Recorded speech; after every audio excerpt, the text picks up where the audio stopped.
저는 국립한국복지대학교 특임교수를 역임했습니다. 정신 나간 경찰들 어떻게 믿나? 네, 이 주제로 말씀을 드리겠습니다. 경찰의 권한이 높아지고 있는데 신뢰도는 떨어지고 있다는 거죠. 이게 심각한 문제가 아닐 수가 없습니다. 네, 자녀 사건을 해결해 줬더니, 네, 해결해 줬잖아 그러면서 피의자 모한테, 엄마한테 성관계를 요구한 경찰. 네, 그래서 자신의 사건 피의자 모친에게 접근해 부적절한 요구를 하다가 직무 배제됐다라는 것입니다. 네, 그래서 자신이 해결한 사건 피의자 어머니 B 씨를 술자리에 불러가지고 자녀가 연루된 사건을 맡았던 현직 경찰관이라 어쩔 수 없이 나갔더니 그랬더니 신체 접촉을 시도하고 성관계 등 부적절한 요구도 노골적으로 한 것으로 알려졌다는 것입니다. 네, 문자 메시지를 통해 성적 수치감을 느꼈다. 네, 결국에는 연락을 멈추고 돈으로 회유하려고 한 정황도 포착됐다라는 것입니다. 이러한 사람이 경찰로 있을 수가 없는 거예요. 바로 해임시키고 강력하게 처벌해야 된다. 저는 그렇게 생각을 하고요. 있을 수 없는 일들이 벌어지는 겁니다. 이게 우리 국민들이 어떻게 경찰을 믿을 수 있나 라는 생각을 안 할 수가 없어요. 심각한 문제고요.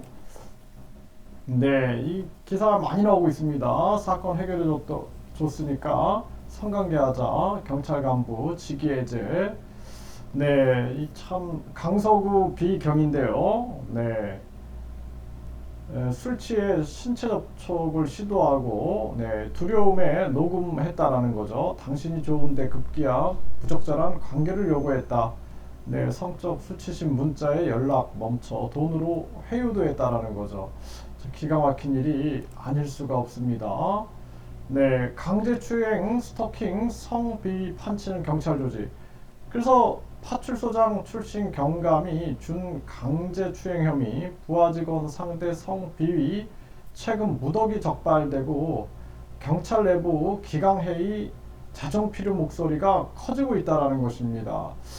그래서 지금 이 전반적으로 한국 사회가 도덕성이 타락하고 있는 거예요. 도덕성이. 그러다 보니까 이러한 사건들이 계속 터지고 있는 겁니다. 네, 경찰관이 도리어 각종 범죄에 연루되고 있는 거죠. 이게 아주 심각한 문제고, 네, 음주 단속을 피하려 1km 도주하다가 붙잡힌 경찰관 직위 해제됐다 이렇게 나오고 있는데 이런 것들도 마찬가지입니다.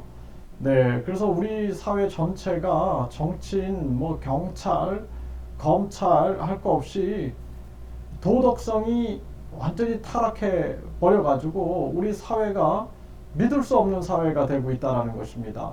이게 가장 무서운 거거든요.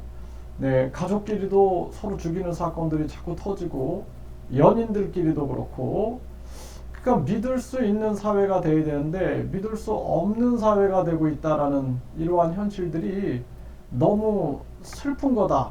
우리는 이 문제를 가정교육, 학교교육, 사회교육, 이 교육에서 찾아야 된다. 그리고 우리 사회를 지배하고 있는 철학, 물질 만능주의 철학을 빨리 버리고 우리가 황금 만능주의와 학벌 계급주의, 그리고 외모 지상주의, 출세 제일주의를 버리고 진정 어떤 삶이 행복한 삶인가, 그리고 사랑 실천과 양심 실천, 양심 혁명이 일어나야 된다. 저는 그렇게 말씀을 드립니다.